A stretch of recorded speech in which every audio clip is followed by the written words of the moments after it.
In a small town nestled among rolling hills, there lived a young boy. The boy was born into a loving and prosperous family, surrounded by wealth and care. His parents showered him with every material possession he could desire. The boy grew up believing that he had everything he needed, and that life would always be this way. One fateful day, however, tragedy struck the town. The creatures of the night attacked, leaving destruction in their wake. The boy's family home was not spared from this wrath. The once grand home now lay in ruins, reduced to rubble and debris. Everything that the boy had taken for granted was suddenly gone. The boy and his family fled, and many in the town fought back with their magic, however, falling in the process. In a last-ditch effort, the boy's parents placed him within a boat upon the town's shore. The boat, however, could only fit one soul. The boy pleaded for his parents to join him. They simply shook their heads and stood their grounds. The winds then carried the boy off into the night, while his caretakers fought the beasts, their last-ditch effort to save their son. As the boy wept upon the water, he questioned why his once carefree world had crashed and burned around him. Why him? Why his people? It was then he learned a valuable lesson. He realized that true happiness does not come from material possessions or grand gestures, but from the moments of connection and appreciation for the world around himself. From that day forward, the boy vowed to live his life with gratitude and mindfulness, as well as to protect others. He cherished the little things, whether it was a kind word from a stranger or the sound of birds chirping in the morning. He understood that these small moments were what truly made life meaningful. Keep moving, he tells himself. Keep moving. This is the boy's story. Or rather, it's about to become more than just his story. This is Journeys Ahead, written and narrated by yours truly. Chapter 1. The Looming Threat.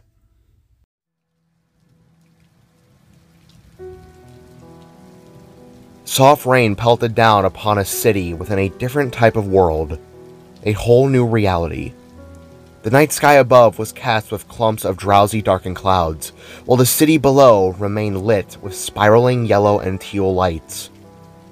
In this almost alien-like world, buildings were designed in twisting shapes, being cast in a different form of steel that glimmered a fluorescent blue in the light. Below on the streets walked octopi-looking type creatures that varied in colors and forms, all having 8 tentacle-like legs with an almost humanoid, fishy upper half. Some smiled, some frowned, and some were coming home from work while others were simply enjoying the weather.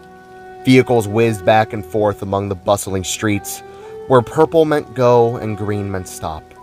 Children about played a form of basketball, while others simply danced in the rain. It was all so peaceful. The city was something truly special. However, within its shadows, between the seams of light, there was something sinister lurking about. Something that didn't belong. Atop the rooftop of the tallest skyscraper in the city, the wind and rain began to swirl in a different type of pattern, an almost clockwise type motion that contradicted the weather's movements everywhere else. Then suddenly, thoom! A bright light erupted to life, with a portal igniting from its shortly lived flare. As the form of Tsproart settled, a dark outline appeared within, until suddenly it came front and center. Leaping from the portal with a long hop came the form of Void, the last of the Sparks. As his snow-white skin touched the rain, his mechanical body glistened alongside it. The glowing blue city made his matching colored hood and darker shaded shorts illuminate with the drizzling downpour. With his hood up and over his head, the Spark landed upon the rooftop. As he met the cement floor with a splash, he slid across the puddles before somersaulting into a crouched stop. Kneeling upon the skyscraper's ledge, the Spark looked out over the city, trying his best to hold back a famous Batman quote. Squinting, Void looked down upon the bustling life below, watching the cars whiz by like ants and the pedestrians move about without umbrellas. As his star-shaped portal closed, Void reared his right arm around and opened the palm of his four-fingered hand. Igniting to life appeared a holographic map of the city, Reality 26527. It stayed above in an almost broken font. After clicking a few quick buttons, Void's location was pinpointed down to his current spot. After this, another location point emanated from the map. Expanding out, the world's layout went from Void's spot to a further off location within the city, alerting with an exclamation point. Bingo. The spark said with a worried gaze before saving the marker. Alright, take down the glitched, then find something to eat, get Poff new fox food, and maybe watch a movie. Void told himself with a small smile as he awkwardly scooted away from the ledge, not wanting to gaze upon it for much longer. For the most part, he was brave, but always had a queasy side for when it came to heights. Rearing his arm down, Void contorted his hand into a blaster-like device. Using this, he opened another portal, this one closer towards the glitch's location. In and out, just like always. He said to himself again, before an alert buzzed on his arm. Looking down, Void raised an eyebrow as a holographic alert appeared in a red flash, exclaiming that his rift opener was starting to overheat. Sighing, Void smacked the device upon his arm, and then it shut off instantly. Walking through the portal, Void reared his head up and sighed. Note to self, install coolers in the cyclotrons. Void scoffed to himself as he suddenly went from standing upon the roof of the tallest building to the backside of a fast food restaurant.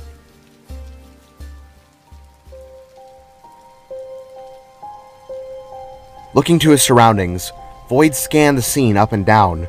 He was now near a less populated area of the city, still bustling but less crowded. The smell of some type of seafood from the restaurant then met his nostrils. It smelled awful. Scoffing it off, the spark tightened his hoodie and made a right turn, now moving forward. Keeping his head low while shoving his hands into his pockets, Void began to trek his way through the partially living environment, passing by pedestrians who eyed him curiously whilst taking shortcuts through small alleyways. The spark was so much shorter than everyone in this reality, he realized. Their long tendril legs held him up high, whilst his mechanical rubber hose-looking legs kept him low. The people had probably thought him to be a kid in a costume, Void reckoned. Either way, it didn't matter. What mattered was keeping these people safe, so he began to move faster. The spark trudged on for a good 10 minutes, hurrying but also taking in the sight of the world around himself. The world was so beautiful, he thought. Just such a mysterious but beautiful environment. As the rain splashed down, it caused the puddles to rhythmically drizzle and ripple and sink, looking to almost be dancing in the streetlights around himself. Seeing this, Void recalled how he had always enjoyed the rain.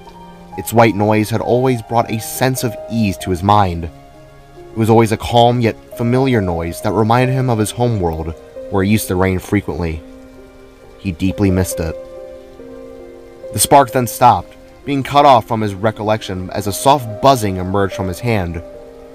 Raising it from his pocket, Void saw that his system was indicating that he was close to the glitch. Looking up, the spark was met with the sight of a gated fence that guarded a junkyard, specifically made for vehicles. Oh, God. Please, for the love of Matira, do not be a mimic. Void wordly groaned with a slump in his shoulders. Looking from his left and then his right, the spark took in the fact that he had wandered into an almost empty area, sort of an outside skirmish from the little sector of the city he was within. Seeing that the coast was clear, he took a lunge forward and jumped the fence. Leaping with a flip and landing on the other side with a muddy splash, Void slowly raised his hands up and pulled his hood back, revealing his head into the dimly lit, stormy night. Taking slow steps, Void began to march his way down the rows upon rows of stacked and crushed cars. All had either been recently destroyed or rusted away due to time and lack of care. As the rain collided with the cars, a sound of soft metal being tapped echoed across the junkyard like a strange beat. It was almost rhythmic in nature, soft but also damning. The noise pricked away at Void's ears, feeling like a woodpecker nailing itself against a tree. It was both pleasant but not. It almost sounded as if it weren't even the cars. That's when he saw it. To the right, there was a glimmer of red, blue, and green, sparks of white glass like cracks, all fusing into a staticky portal of the non-existence. It was the outline of a glitched portal, sparking and dancing along a set of stacked vehicles. Quickly, the spark rose his right fist up and aimed at the crack. From the roof of his curved arm, contorted out a sharp angular device with a needle-like tip at its end. Void had named this device the Sealer, and from it suddenly shot out an icy blue beam that struck the top of the glitched rift. Lowering his arm, Void began to use the device to seal the rift close. Within seconds, the once dangerous tear was no more, closed off with the combined efforts of Void's eternal power, along with basic calculated science. However, this now meant only half the problem was dealt with. Now, it was time to find the real danger. "I know you're here," Void said aloud while turning on his heel, taking slow steps. Walking through the maze of cars, Void squinted his eyes, trying his best to look through the rain and mist, all the while feeling as though he were being watched. Every footstep he took sounded to be a branch snapping within a quiet forest. Every drop and pellet of water seemed to reverberate like a chiming bell that would not cease. Senses heightened and growing weary to danger, Void activated his battle mask, using one of the few forms of magic he knew. A blue glow emanated above his face, before becoming a shiny metal mask that clasped around him. With the visor sealing his vision, Void's eyes ignited blue from beneath it, something he designed to both look cool, but also to be used as a threat mechanism. "You can't hide forever," Void said aloud again, trying to taunt the monster he knew was near. There then came the familiar sharp flash of lightning, this one larger and more powerful than before. As the purple and white glow ignited the world, it cast a shadow of the stacked cars upon Void's form. He watched as they appeared for only a second, looking to be spiraling towers that were much larger than anticipated, an illusion by the light. However, although for only a moment, Void noticed something off with one of the rows of shadows. As the lightning cast the outline of the identical stacks of cars, there was something off about one of them. The shadow of the cars that were directly next to Void had the outline shape of a tall, four-legged creature looming above. If it weren't for the strike of light, Void wouldn't have even noticed the monster. Whirling his body around with a sharp turn, the spark turned his gaze upwards to see the glitch in full. It was hunched over, not upon the stacks of cars. Rather, it had been positioned upon a crane further back. The beast sat there upon a wrecking ball, staring him down with a flat, glowing greenish eye that was surrounded by a maw of dagger-like teeth. Its body was a mixture of oranges and reds. It even had the look of some kind of crustacean-type skin or exoskeleton of sorts. Surrounding its body were what could only be described as comic book-like dots, outlines that showed that the creature wasn't native to this reality. These types of glitched were what Void called sour claws. Clenching the crane's chain with a pair of hefty mitts, the sour claw bellowed a mighty roar before swinging itself downwards. As it landed with a hefty splash, Void himself leapt back, whilst eyeing down the monster that was now 3 times his own size. As the sour claw settled and Void landed back to the ground, the beast narrowed its eyes up to look at the spark. From its back then sprouted tendril-like whips that were tipped with glowing green stingers. It then rose to its full height, chest forward and claws clenched into fists, ready to fight. "Hello, Spark," it greeted in a nasty cadence of tone. Like a starting gun, another flash of lightning accompanied with a roar of thunder sent the two beings at each other's throats. The sour claw's crab-like legs crashed upon the soaking mud, while Void heavily leaned forward within his charge. Throwing his arms up in front of himself, the spark contorted both his hands into large cylindrical cannons that he had designed himself. The interior of the weapons then charged up with a neon blue flame before firing out several shots in rapid droves. Flying through the air went the charges of protonic energy that collided with the sour claw's body. Chunks of orange and red exoskeleton broke away from the beast, as Void's fire connected, leaving behind burnt gashes of static signal. Howling in an otherworldly tone, the Sourclaw rose its 4 tendrils up and rammed them into a set of old cars. 2 tendrils striking a truck on the left, while another 2 struck a van to the right. You just don't know when to give up, the glitch barked as it hurled the 2 vehicles back at Void. As the truck soared through the air, the Tsproart quickly ducked and rolled, just narrowly getting his head skimmed by the old rusty tires of the vehicle. Then came the van. It hit the ground hard before rolling in a sporadic motion. Parts began to fly every which way from its tumble, posing a tricky obstacle for the Spark. Quickly getting back to his feet, Void only had about 2 seconds to make his next move. As the van neared ever close, the Spark, rather than fleeing, charged at the vehicle in a hard sprint. With a quick kick off the ground, Void leapt himself up and into the air and landed down upon the rolling van. As it turned across the ground, the Spark, using his now heightened advantage, kicked off the rolling vehicle before he himself was caught in its onslaught. Watching in shock, the Sourclaw bare witness to the sight of Void falling to his eye level. That's when, from the roof of the Spark's right hand, ignited an energy blade. Its form shimmered a crimson blue with bright purple highlights in its form, posing as a beautiful yet deadly looking weapon. Raising its right arm, the Sourclaw went to defend himself, but was only greeted to the bone-splitting pain of its arm being sliced away from the rest of its body. As the arm fell, Void took hold of the Sourclaw's chest, using its leverage to flip himself up and onto the back of the beast. Gripping and pulling the monster's head back, Void rose his blade once again and then shoved it through the beast's shoulder. Sparks of static and green now spewed from its wounds as the glitched monster began to stumble and knock itself into towers of vehicles. Where is it? Where's the source? Void demanded to know as he firmly twisted and turned the blade with a cracking sting. Grunting, the beast reached its remaining hand up and clasped Void within its claws. It then whirled itself around and rammed the Spark against another set of cars, knocking a few over in the process. You'll never find them. No matter how many of us you track down, you'll never get a peep of our souls. Scowling in anger beneath his mask, Void quickly contorted both his hands back into their blaster forms and firmly shot at the claws around his body. A mixture of blue exhaust and flying exoskeletal pieces erupted through the air. The Sourclaw then bellowed a titanic roar once more, now having no hands to use as a defense. As Void dropped to the ground, he quickly reared himself back and began the rapid fire upon the beast, blowing chunks of its legs away and knocking it back upon the ground. As this transpired, Void couldn't help but think that this one didn't seem to pose as much of a threat. It didn't even seem to be trying. It was strange, but he couldn't complain about getting to live another day. This is your last chance. Where is the source? Void demanded to know as he took aim with his right blaster. Awkwardly sitting upright with a scowling eye, the Sourclaw looked to almost spit at the Spark and shake its head. The look of displeasure with a hint of malice is all Void could take away from the monstrosity. It made him sick. You're fighting a losing war, Spark, the Sourclaw snapped.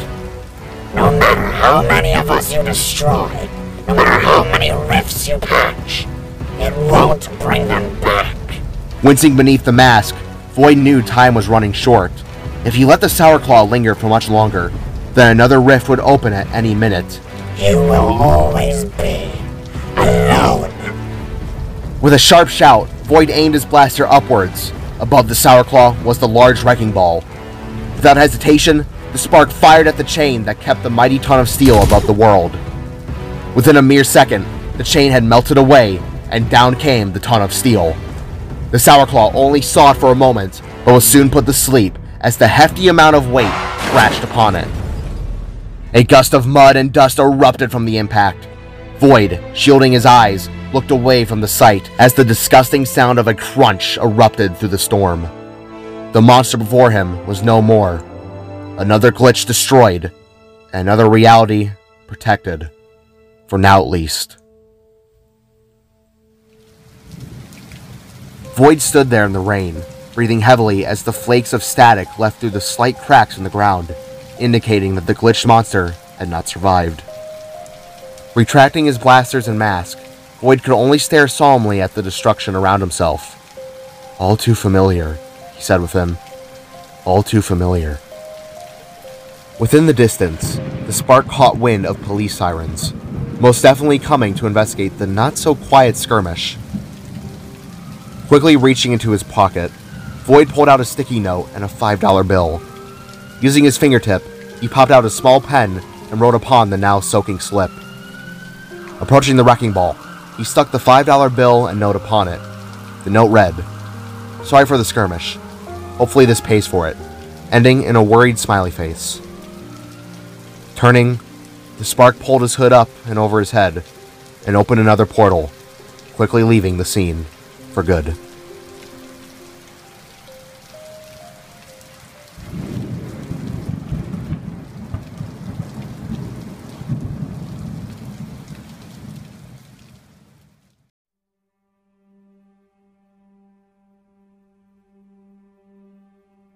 Sleeping upon an old couch, an ice blue and white fuzzy creature lay still, snoring away with a small charcoal nose. Wrapped around its furry little body were 4 poofy tails that acted as a blanket. The creature of origin was simply known from legends as a kitsune, this one only being about a year old. Suddenly, the little creature's ears perked up as the familiar sound of her caretaker's portal opened from behind. Quickly getting up, the little fox hopped herself upon the couch's right arm. Its tails wagged in excitement as the outline of Void slowly stepped through the rift. Within his arms, the spark held a bag of scavenged groceries, along with some fast food, a meal he had bought from the fish restaurant after taking out the sourclaw. The young fox quickly yipped with excitement. Leaping from the armrest, she trotted her way over and nuzzled against Void's legs, making happy laughing sounds all the while.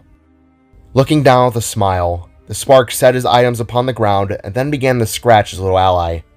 The fox purred and shook its tails until rolling over, forcing Void the rubber belly. "Missed you too, Pofnu. You hungry?" the spark asked as he reached into the fast food bag. Perking her ears up, Pofnu quickly rolled back upon her tiny paws and sat politely, tails wagging and all. Pulling his hand out of the bag, Void waved a fish sandwich that smelled utterly horrid, but delicious and nutritious for the fox. "Here you go. Eat up." Lowering his hand, Void offered the fish sandwich to his tiny furry friend. Gently, Pofnu took the meal and quickly scuttled off into another area within the room. Standing back up, groceries in hand, Void lumbered his way over to the other side of the room, where a table sat with little to nothing atop it. Placing the bag down, the spark removed its contents, a can of soup, some bananas, and of course, his favorite dish's ingredients: noodles, tomatoes, seasoning, and of course, frozen meatballs. The ingredients to make a fine dish of spaghetti. Out of every reality he had visited, spaghetti was hands down his favorite food. Nothing could ever beat a good dish of pasta in his eyes. Yawning, Void reached his arm behind himself. The rubber hose-looking appendage slowly stretched and coiled beyond its natural length to reach the other wall. Once there, he flicked a switch, turning on the light. Illuminating to life, a low fluorescent bluish hue revealed the room in full. Void's room was one large squared shape. Within the center of these quarters sat an old sofa that looked to have definitely needed a clean. In front of said sofa was a TV that was hooked up to a set of makeshift monitors and devices. These were items that Void had taken from other realities. With them, he had formed a large computer system that kept tabs on where he had been across the multiverse. It was really a big GPS that could run television in truth. Where Void stood was the table. Next to that was a stove, sink, fridge, and a cabinet. On the right, there was a large window that overlooked the city the spark had decided to make home in. It was an abandoned apartment complex within a quiet world, a place where nothing chaotic went down, nor where trouble was to be seen. It wasn't much, but it's what he and Pofnu considered as home. At least for the time being, for they tend to relocate every so often. To top it off, there was a maroon carpet that lay draped along the center floor, while a blanket and pillow remained unmade upon the couch as well. It was truly the room of a multiversal being. Truly, at heart. Putting the groceries away, Void yawned and stretched. He had been extremely exhausted. To say the least, it had been one hell of a day. As Pofnu ate, Void turned his attention towards the amalgamation of TV screens and monitors. Reaching down, he clicked the power button, and after a short few seconds of whirring fans and rotors, a holographic map appeared, showing off a grand layout of every reality and world that Void had visited, specifically where he had tracked and stopped glitched attacks. Alongside these pinned locations were also sadly the worlds that had met the same fate as Void's home dimension. All these markers upon the grand map, they had all been linked together with tiny red lines, for in truth it was a large evidence board that Void had been working on for a good few years, a massive collection of every attack, event, and fate that was linked to the monsters that had destroyed his people, and there was a pattern that had begun to show. All the locations looked to have been linked up in odd clusters. There had been a massive chunk within the top right of the map, while there was another somewhere near the middle. Smaller clusters were scattered in between these formations, as well as causing the lines that were linked up to scramble against one another. There was something there. Void knew there had to be. All the locations had to be tied to one source. If only he had more insight, he could figure it out. He could find the location of the glitch's starting point. The source, as he's called it. Raising his finger up, the spark marked the location of his latest skirmish, only to groan and step back once it had been pinpointed. Where the Sourclaw had been, it was located in a completely different location within the multiversal map, nowhere near where any of the other clusters were. For now, there was just another long strand of red that led nowhere. The best way to describe the quote-unquote pattern was to compare it to a child's scribbled art. It should make the shape or form out of something, but it was too broken and messy to truly make out an exact form. This makes no sense. None of this is adding up. Void grumbled, beginning to pace back and forth, arms crossed and face scrunched in irritation.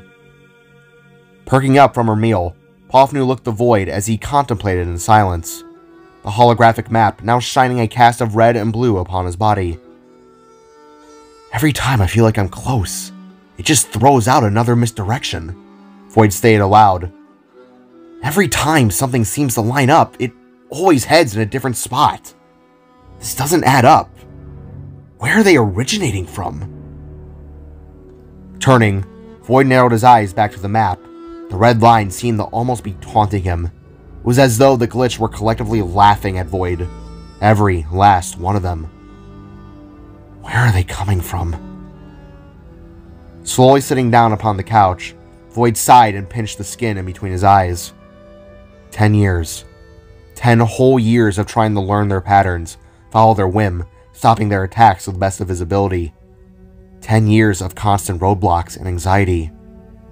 The sounds of Pofnu's yapping grabbed Void's attention. Turning, he looked to his small friend as she looked to the board, just as stumped and curious as their owner.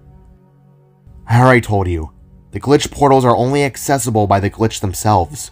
To go in on my own would incinerate my body in seconds. You know this. Void replied to Pofnu's yap, remembering back to when he was just beginning his mission. Void had once attempted to cross through those glitched portals, in hopes to reach the threshold of their world, but it all ended up in a missing hand. The static tear in reality had practically shredded it to a melted crisp. It was as though whatever was on the other side wanted to keep things out. Moving his current pair of hands, Void was thankful that the majority of his body was robotic. Sure, it hurt like hell when he lost it, but he was able to reconstruct the limb just fine, even if that did take a good while to repair. I swear, I don't know if I'm just missing clues or if there's just no real way of stopping this. After all this time, I would have thought that... Turning her head back to Void, Pofnu tilted it to the left, listening in to her friend in a confused expression. I just feel like I'm failing them, you know? My whole world. Everyone in it. I feel like their souls and memories are just weighing down upon my shoulders. Looking up at the ceiling, Void let the dim blue light caress his face. He was so tired, so out of it, so alone. Am I even doing enough? Or is it all for naught? Before Void could finish, he felt the sensation of Pofnu walking upon his lap. Looking down, he watched as she shrugged his blanket forward and laid it upon his legs. As it settled, she curled herself upon Void's lap, her head now poking out from the small opening to gaze upon him. Dropping his stress, Void couldn't help but smile. Pofnu had really been the only thing keeping him from breaking apart for the last year. Although she was just an animal, it was nice to feel some sort of comfort from something after all this time. To Void, she was more than an animal. She was a friend. "Thanks, girl," Void softly said as he rubbed the top of her head, only then letting the world of sleep engulf him. "Just keep moving," he keeps telling himself. "Just keep moving."